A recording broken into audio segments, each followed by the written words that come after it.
नमस्कार। मैं प्राध्यापक अशोक सिंह, रिजवी महाविद्यालय मुंबई से। आज के इस वीडियो में आप सभी लोगों का हार्दिक स्वागत है। आज हम सब कक्षा 12वीं के हिंदी युवक भारती में शामिल किए गए चौथे पाठ के रूप में आदर्श बदला के स्वाध्याय के बारे में पढ़ेंगे। पाठ्य पुस्तक पर आधारित स्वाध्याय व संपदा के बारे में इस वीडियो में पढ़ेंगे। सबसे पहले पाठ पर आधारित मुहावरे जो कहानी दी गई है आदर्श बदला, उस कहानी में आए हुए मुहावरे का अर्थ और उसका वाक्य प्रयोग पढ़ेंगे। तूती बोलना, अधिक प्रभाव होना। आज के दौर में पूरे विश्व में मोदी जी की तूती बोल रही है। बिलख बिलख कर रोना, विलाप करना, जोर जोर से रोना। इकलौते बेटे के मृत्यु की खबर सुनते ही माँ बिलख बिलख कर रोने लगी। वाह वाह करना, प्रशंसा करना। सचिन की धुआंधार बल्लेबाजी देखकर प्रशंसक वाह वाह करने लगे। समा बंधना, रंग जमना, वातावरण निर्माण होना। लता जी की सुरीली आवाज के कारण महफिल में समा बंध गई। लहू सूखना, भयभीत हो जाना। मृत्यु दंड की सजा सुनते ही परिजनों के लहू सूख गए। ब्रह्मानंद में लीन होना, अलौकिक आनंद का अनुभव करना। भजन कीर्तन का श्रवण करते करते साधक ब्रह्मानंद में लीन हो जाते हैं। कंठ भर आना, भावुक हो जाना। बहू के तानों से सासू माँ के कंठ भर आए। जान बख्शना, जीवन दान देना। लुटेरों ने तरस खाकर महात्मा की जान बख्श दी। कृति पूर्ण कीजिए। साधुओं की एक स्वाभाविक विशेषता, सांसारिक मोह माया त्याग देते हैं। साधुओं का मन के संबंध में ये ख्याल था, मन बड़ा चंचल है, काम न होने पर इधर उधर भटकने लगता है, स्वामी को विनाश की खाई में गिराकर नष्ट कर देता है, इसे भक्ति की जंजीरों में जकड़ देना चाहिए। तानसेन द्वारा बनवाया गया कानून, जो आदमी राग विद्या में तानसेन की बराबरी न कर सके वह आगरे की सीमा में गीत न गाए, और जो गाए तो उसे मौत की सजा दी जाए।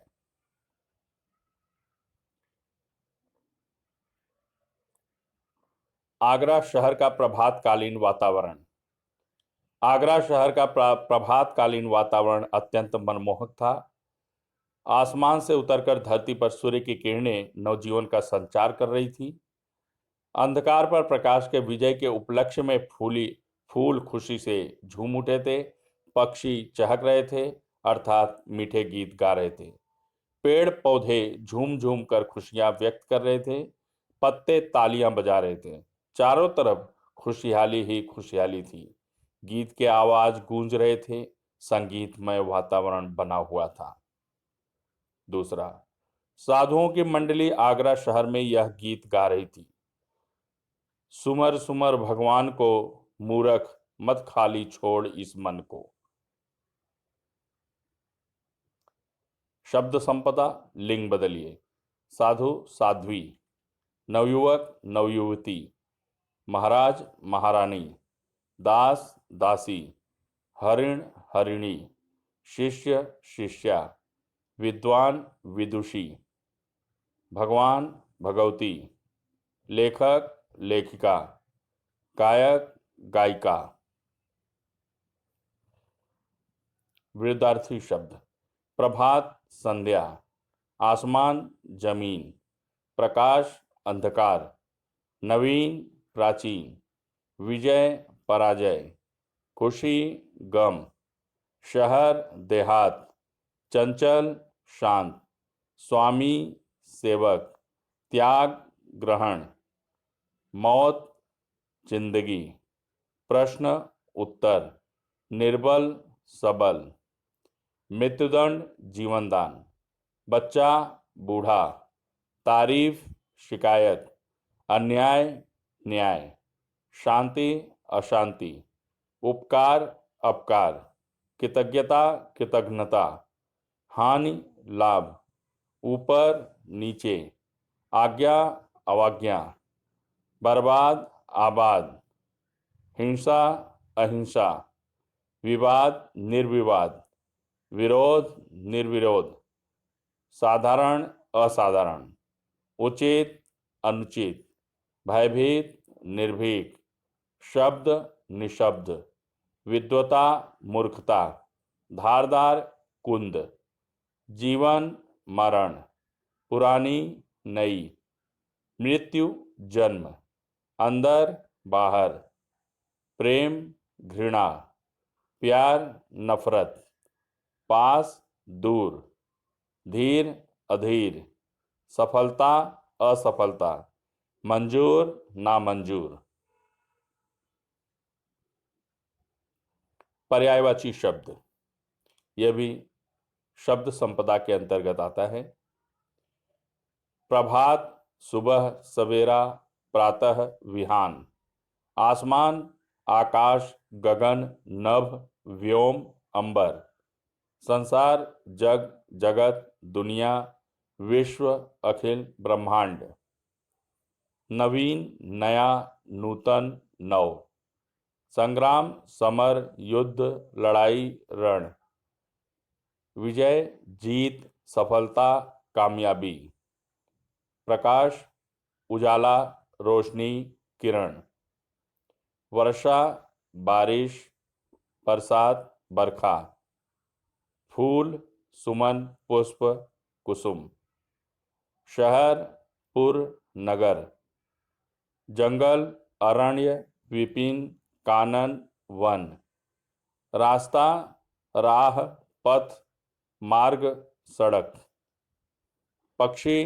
खग विहग पंक्षी या चिड़िया, शक्ति बल ताकत पौरुष सामर्थ्य क्षमता, सूर्य सूरज रवि दिवाकर प्रभाकर भास्कर।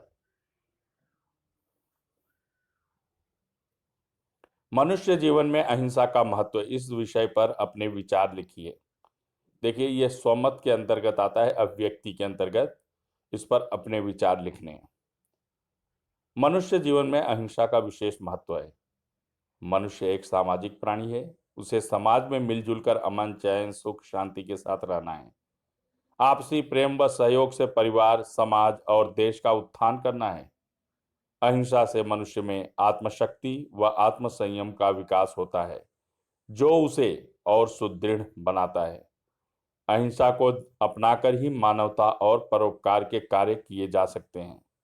दीन दुखियों असहायों निर्बल जनों व मूक प्राणियों की रक्षा व सहायता अहिंसा से ही संभव है।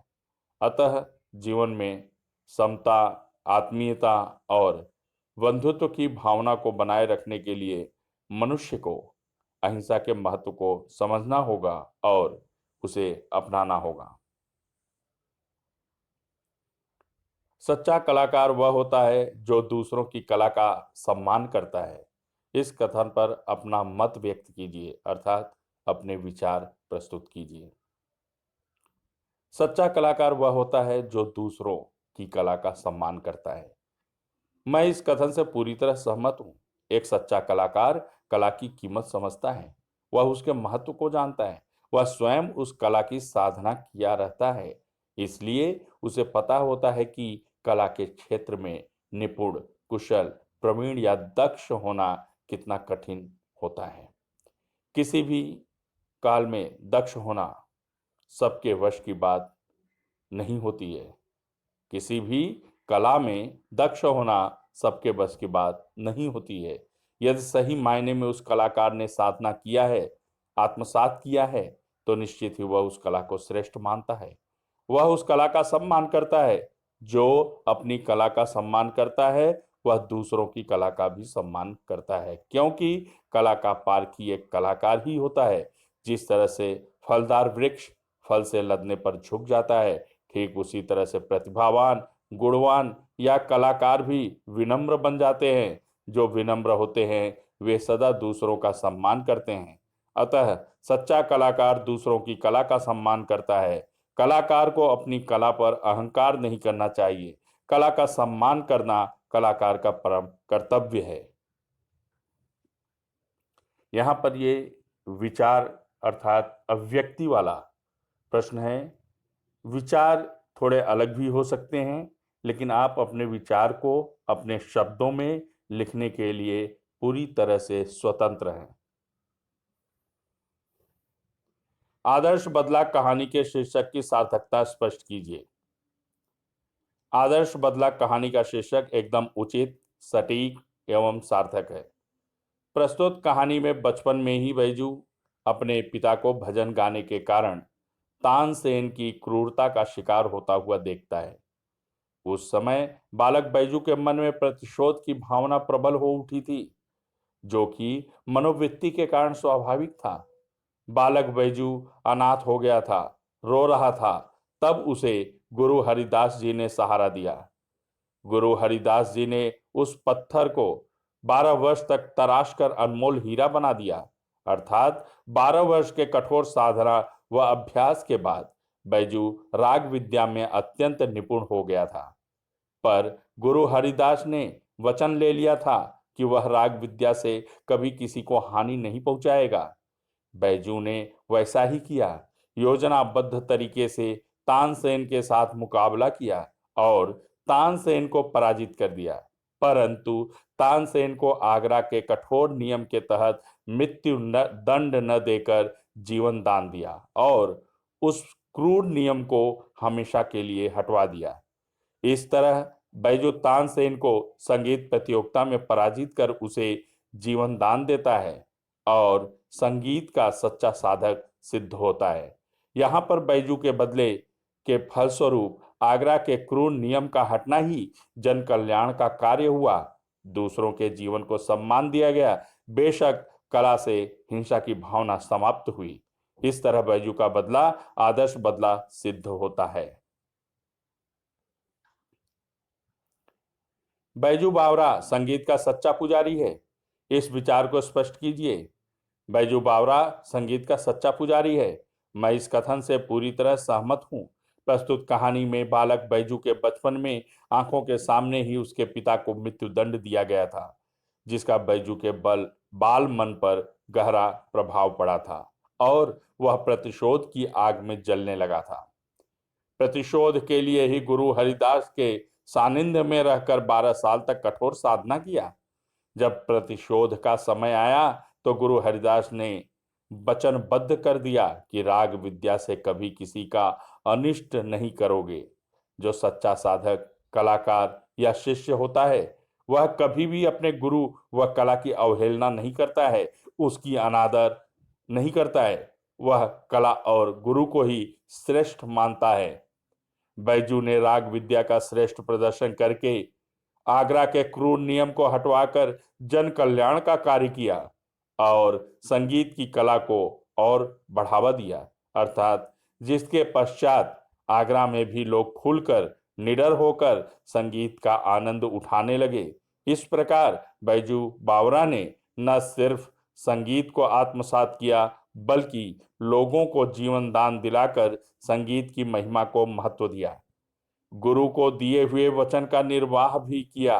अतः राग विद्या से किसी का अनिष्ट नहीं किया, बल्कि लोगों के भलाई का ही कार्य किया। जिसने अपने संगीत से सिर्फ जन समूह को ही नहीं, बल्कि पेड़ पौधे व पशु पक्षियों को भी मंत्रमुग्ध कर दिया हो, बेशक वही संगीत का सच्चा पुजारी है। अर्थात संगीत से किसी का अनिष्ट नहीं होता है। संगीत तो मन के दुख को हल लेने वाला होता है, कल्याणकारी होता है, सारी चिंताओं को खत्म कर देता है। अतः जो संगीत का पुजारी है, वो कभी किसी का बुरा नहीं चाहेगा। वो हमेशा सुख, शांति, अमन, चैन को बढ़ावा देगा। कभी किसी को जीवन मृत्यु का दंड नहीं दे सकता, किसी को मृत्यु दंड नहीं दे सकता, बल्कि जीवन दान अवश्य दे सकता है। बेशक यहाँ पर जो है जीवन दान देकर के जो है बैजू बावरा ने सिद्ध कर दिया कि वही संगीत का सच्चा पुजारी है। साहित्य संबंधी सामान्य ज्ञान। सुदर्शन जी का मूल नाम बद्रीनाथ। सुदर्शन ने इस लेखक की लेखन परंपरा को आगे बढ़ाया है। प्रेमचंद की लेखन परंपरा को आगे बढ़ाया। सुदर्शन की यह कहानी हिंदी साहित्य में विशिष्ट स्थान रखती है। हार की जीत कहानी। साहित्य के प्रति सुदर्शन जी का दृष्टिकोण सुधारवादी दृष्टिकोण रहा है। आप लोगों को स्वाध्याय अच्छी तरह से समझ में आ गया होगा। यहाँ पर मैंने कुछ अतिरिक्त जो है शब्द संपदा, विलोम शब्द और पर्यायवाची दिए, जिससे कि आप लोगों का उचित मार्गदर्शन हो सके और आप लोग जो है परीक्षा के दृष्टिकोण से अपनी शब्द संपदा की तैयारी कर सकें। धन्यवाद। यदि कोई कठिनाई है तो वीडियो को दूसरी बार देखें, सुनें, और फिर भी यदि नहीं समझ में आए तो नीचे कमेंट बॉक्स में कमेंट करके मुझे अवगत कराएं और मैं आपकी समस्या का समाधान करने का पूरा प्रयास करूंगा। धन्यवाद। मेरी शुभकामनाएं आप सबके साथ हैं। जय हिंद।